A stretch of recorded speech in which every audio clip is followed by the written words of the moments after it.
friends, welcome to AKT Talk Show. Let's welcome our today's guest. उनका नाम है Deepika ji. She is RJ. अभी आप लोग सोच रहे होंगे कि फिटनेस चैनल में RJ क्यों है, क्योंकि RJ एक ऐसे रेडियो जॉकी है जो हमारे मेंटली जो हम लोग भुगते हैं, भुक्तभोगी जिसको बोलते हैं, जैसे हम लोग ऑफिस जाते समय माइंड को रिलैक्स करने के लिए, ऑफिस से स्ट्रेस्ड आउट होने के बाद जब गाड़ी ड्राइव करके हम वापस जाते हैं, तो ये लोग इतने सारे कुछ बोलते हैं कि जो मेंटल हमारे जो स्ट्रेस है उसको रिलीव करते हैं. तो फिजिकली फिटनेस का मतलब ये नहीं है कि always you have to carry dumbbells, running, walking. Physical fitness के साथ साथ mental fitness is equally important. So जो आरजे का रोल है that is also equally important. तो इनका इंस्टाग्राम, थैंक यू, इंस्टाग्राम में इनका मैंने पोस्ट देखा है, बहुत कुछ ये बोलती रहती हैं. तो आज ये सुनेंगे कि एक आरजे की जो जिंदगी है वो कैसी होती है. Ma'am, welcome to the show. Thank you so much Amit sir, मुझे बहुत अच्छा लगा कि आपने मुझे आज इनवाइट किया है शो के लिए. Thank you so much. ये दीपिका जी नागपुर से बिलोंग करती हैं. रेडियो सिटी 91.1 FM चैनल पे ये अपना जो हुनर है वो दिखाती रहती है. वो लोगों के साथ इंटरेक्शन भी करती रहती है. उनके जो जिंदगी में जितने भी प्रॉब्लम्स है वो शेयर करती रहती हैं. जो भी आजकल दुनिया में जो भी चल रहे हैं सब कुछ शेयर करती है ये. So you guys are doing really wonderful job. Hats off to you. Thank you so much sir. Thanks a lot. Ma'am, start करने से पहले आपसे मैं ये जानना चाहूंगा कि motivated you to become RJ. Actually RJ बनने के पीछे का मोटिवेशन मेरा रेडियो ही था. मैं खुद रेडियो बहुत सुना करती थी और म्यूजिक बेसिकली मुझे बहुत पसंद है सुनना. तो मैं पूरा दिन बैकग्राउंड में म्यूजिक चला के अपना दिन गुजार सकती हूँ और मुझे हमेशा ऐसा लगता है कि हाँ, बैकग्राउंड में म्यूजिक चलते रहना चाहिए. और रेडियो सुनते सुनते मुझे आरजेस का जॉब बड़ा फैसिनेटिंग लगता था, जिस वजह से मैंने शायद उसके लिए बहुत शिद्दत से कोशिश की कि मैं ये इस प्रोफेशन में आ जाऊं. और जबकि मुझे कुछ नहीं पता था. मैं उसके पहले एक आर्टिस्ट थी. ये पीछे जो आप देख रहे हैं पेंटिंग भी मैंने बनाई है. मैं पेंटिंग्स बनाया करती थी, लेकिन दोनों चीजों में एक कॉमन वो था, मेरी क्रिएटिविटी. जो जब मैं पेंटिंग्स बनाती थी तो सिर्फ आप उसको देख सकते हैं, उसमें शब्दों का इस्तेमाल नहीं होता. और रेडियो एकदम ऑपोजिट है. रेडियो में आप सिर्फ सुन सकते हैं, उसमें आप देख नहीं सकते हैं. सो एकदम डिफरेंट फील्ड्स थी दोनों, लेकिन दोनों में एक चीज कॉमन थी कि क्रिएटिविटी जो होती है वो बहुत बड़ा रोल प्ले करती है. और वो जो मैं वहां पर क्रिएटिविटी दिखाया करती थी जब मैं पेंटिंग्स बनाती थी, सेम वही चीज जो है फिर मैंने अपने वर्ड्स को क्रिएटिवली यूज करना शुरू किया और काफी मेहनत की. और धीरे धीरे जो भी मेरे अंदर फ्लॉज थे उनको ठीक करते करते करते करते आज मुझे रेडियो में 11 इयर्स कंप्लीट हो गए हैं. और बहुत प्यारी जर्नी रही है मेरी रेडियो जॉकिंग की और बहुत मजा आता है. तो आपके हिसाब से एक आरजे का क्या रोल होता है, क्या उनका डेली रूटीन होता है? देखिए, लोगों की अलग अलग डेफिनेशन है रेडियो जॉकिंग को लेके, पर मैं इसको बहुत सिंपल वर्ड्स में डिफाइन करने की कोशिश करती हूँ, क्योंकि जो मेरा एक्सपीरियंस रहा है, मुझे लगता है कि ये वो सुपर हीरो मूवीज में आपने सुना होगा कि जितना बड़ा पावर आपके पास होता है उतनी बड़ी जिम्मेदारी होती है आपके ऊपर. और सीरियसली आरजेस के ऊपर होती है. हमें बहुत सारी चीजें सेक्रीफाइस करनी होती हैं. हम जो नॉर्मल लोगों की छुट्टियों वाले दिन होते हैं, हम अपने शोज कर रहे होते हैं और हर शब्द बहुत नाप तोल के सोच समझ के बोलना होता है, क्योंकि हमें पूरा शहर सुन रहा है. तो जब पूरा शहर सुन रहा है तो आप कुछ भी नहीं बोल सकते हो. आपको बहुत सोच समझ के आइडलाइज करते हैं लोग आपको उस जगह पे जहाँ पर आप पूरे शहर से बात कर रहे हैं. तो आपकी एक इमेज जो है वो बहुत मैटर करती है पब्लिक प्लेटफॉर्म पर जब आप बोल रहे होते हैं. तो मुझे लगता है कि एक अच्छा इंसान होना बहुत ज्यादा जरूरी है. कंपैशनेट होना बहुत जरूरी है.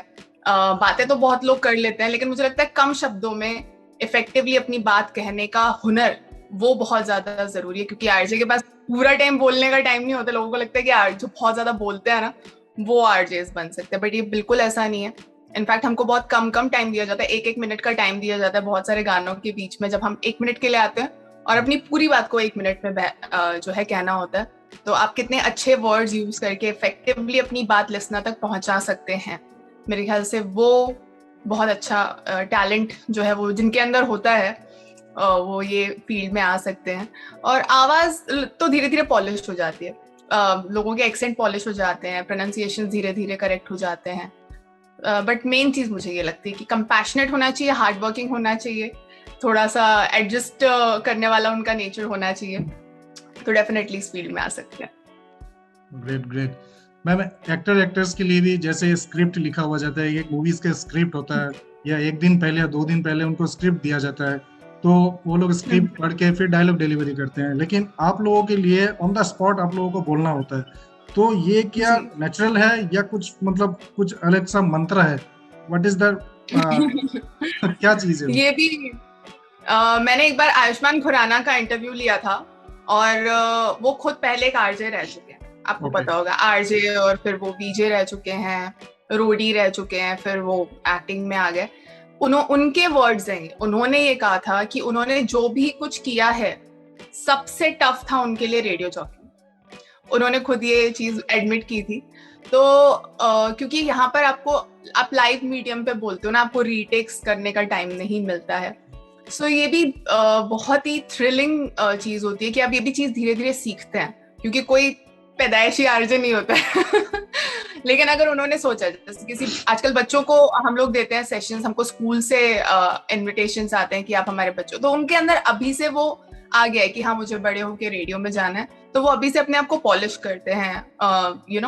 उनको कुछ सब्जेक्ट्स दिए जाते हैं जिस पर वो प्रिपेयर करते हैं, बोलते हैं, एक्सटेम्पर बोलते हैं, ऑन द स्पॉट बोलते हैं। लेकिन हमने जिस दौर में रेडियो ज्वाइन किया उसके पहले ऐसा कुछ था नहीं, तो हमने बहुत गलतियां कर करके सीखा है। और अब ऐसा होता है कि हाँ भी मैं सोई हूं और मुझे कोई उठा के बोल दे कि जाओ माइक चालू है तुम्हें बोलना है, तो शायद मैं नींद में भी मेरा लिंक मैं बोल दूंगी अच्छे से। अब इतनी प्रैक्टिस हो गई है, बट इनिशियली हमने भी बहुत गलतियां की हैं, मतलब मैं बता नहीं सकती, मैंने ब्लंडर्स किए रेडियो में। बट हमारे लिसनर्स बड़े प्यारे होते हैं, वो नए आरजे को बिल्कुल ऐसे छोटे बच्चे की तरह ट्रीट करते हैं कि ठीक है चलो माफ किया, गलती हो गई। मजेदार होता है। मैम दिन में बहुत सारे कॉलर भी होते हैं जो आप लोगों को फोन करते हैं या करती है, तो ऐसा कोई कॉलर है जो आपको बोदर किया हो, कुछ इरिटेट किया हो आपको, ऐसा कोई इंसिडेंट हुआ? थैंकफुली ऐसा कुछ मेरा कभी एक्सपीरियंस नहीं रहा, लेकिन हाँ मतलब कुछ ऐसे लिसनर्स रहे हैं, एक दो तो बहुत, मतलब वो होता है ना एकदम पीछे पड़ जाता है, बट मैं उसको भी वैसे देखती हूँ कि यार अब ठीक है, उनका बार बार फोन करेंगे, कहीं भी आप किसी इवेंट पे चले जाओ वहां पहुंच जाएंगे, वो फिर थोड़ा हमारे लिए बड़ा ऑकवर्ड मोमेंट हो जाता है। बट फिर उनको भी मैं समझती हूँ कि पता नहीं, मतलब उनको टाइम दो इससे उभरने का, इससे निकलने का। क्या कर सकते हैं, हमारी फील्ड ऐसी है कि हो सकता है ऐसे किसी को थोड़ा ऑब्सेशन टाइप का आ जाता हो कि हाँ मुझे सार जैसे बार बार बात करनी है, रोज बात करनी है। वैसे मोमेंट्स कुछ हुए हैं, बाकी हाँ ऐसे किसी ने परेशान करने वाला ऐसा कोई एक्सपीरियंस नहीं है। मैम इंस्टाग्राम में आपका एक मैंने रैप देखा हुआ है, एक सॉन्ग आपने बनाया था, तो बहुत रैंडम था वो, तो मैंने मतलब बस ऐसा था कि राइम करते करते कुछ तो निकल गया मुंह से, वो ऐसे ही हुआ था। तो उस चीज को गुनगुनाना चाहेंगी आप? मुझे बहुत ही फनी लगेगा, चलिए फिर भी मैं एक बार ट्राई करती हूँ। इट्स सो फनी, मैं खुद मुझे हंसी आ रही थी कि मैंने क्या किया। बहुत अच्छा किया। मैं उस फनी म्यूजिक के साथ भी गाना चाहूंगी, क्योंकि वो मैंने बहुत ही फनी तरीके से छुम पचक छुम चा चा चा छुम पचक छुम चा चा चा, किसी और की जीत और सक्सेस पे, किसी और की जीत और सक्सेस पे अगर तू रहा है रो, किसी और की जीत और सक्सेस पे अगर तू रहा है रो, सो ब्रो ये समझ इशारा, ये समझ इशारा की लाइफ में ऐसे तू नहीं कर पाएगा ग्रो, ऐसे तू नहीं कर पाएगा ग्रो, बात मेरी सुन ब्रो। एक्सीलेंट नहीं, बहुत सही। सो क्रिएटिविटी था, तो इसलिए मैंने आपसे पूछा था ये क्वेश्चन।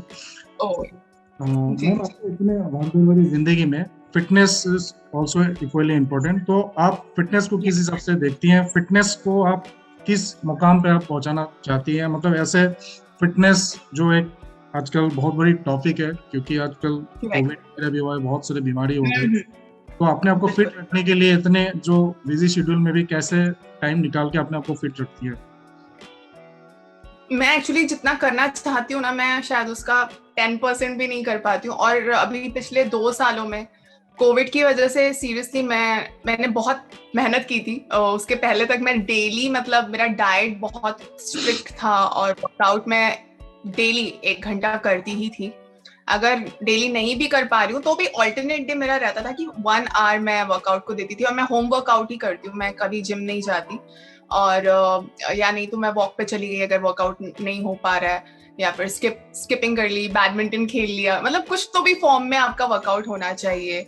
हुला होपिंग कर ली, कुछ ना कुछ। अगर आप बोर हो जाते हो एक टाइप के वर्कआउट से तो आप ये कर लो। कभी कभी म्यूजिक चला के मैं डांस भी कर लेती हूँ। तो मुझे बस ऐसा लगता है कि आपकी बॉडी ने कैलोरीज बर्न करनी चाहिए।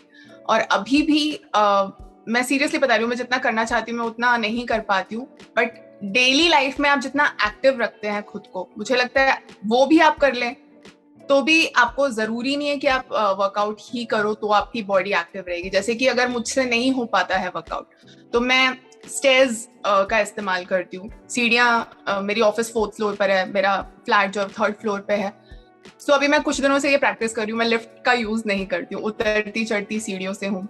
अगर मैं फोन पे बात कर रही हूँ, आई मेक श्योर कि मैं वॉक करते करते फोन पे बात करूँ और बहुत ज्यादा देर तक बैठे ना रहूं एक जगह पे।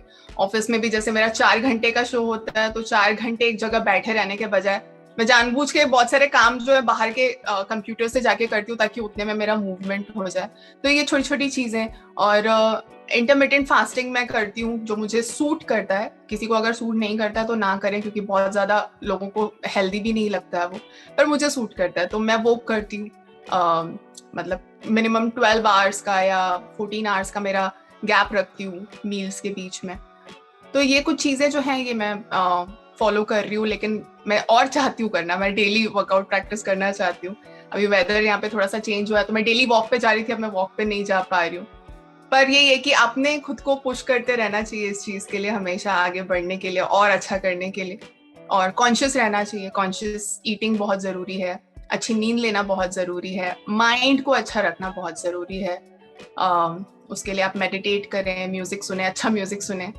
तो काफी जितना आपका फिजिकल फिटनेस इंपॉर्टेंट है उतना ही मेंटल फिटनेस इंपॉर्टेंट है, मुझे लगता है।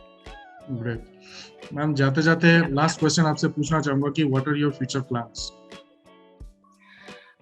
सीरियसली बताऊं तो पिछले 2 सालों में सबको इस चीज का एहसास हो गया है कि जहाँ पर लाइफ ही इतनी अनप्रिडिक्टेबल है तो आप बहुत ज्यादा प्लान्स, यानी वो प्लान्स वाली थॉट अब निकल ही चुकी है। बट या हम बिना उसके जी नहीं सकते कि हम आगे की सोचें ही ना।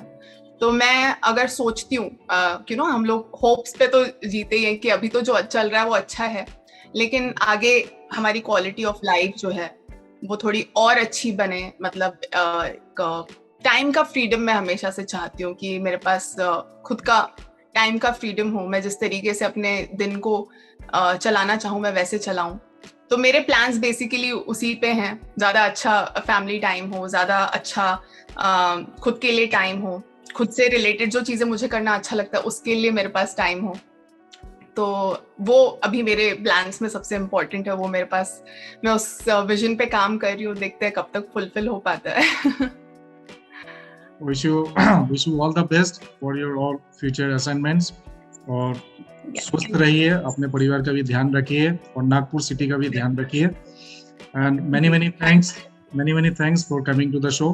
तो दोस्तों, आज का कंटेंट मैं यहीं खत्म करना चाहूंगा। आगे आने वाले समय में ऐसे ही इंस्पिरेशनल कंटेंट्स और मोटिवेशनल पर्सन्स मैं आपके सामने लेके आऊंगा। But before going, don't forget to press the button like, share and comment and subscribe तो आप करेंगे और आगे भी करते रहिएगा। Till then, stay tuned for the upcoming videos. Thank you ma'am. Thank you sir. Thank you.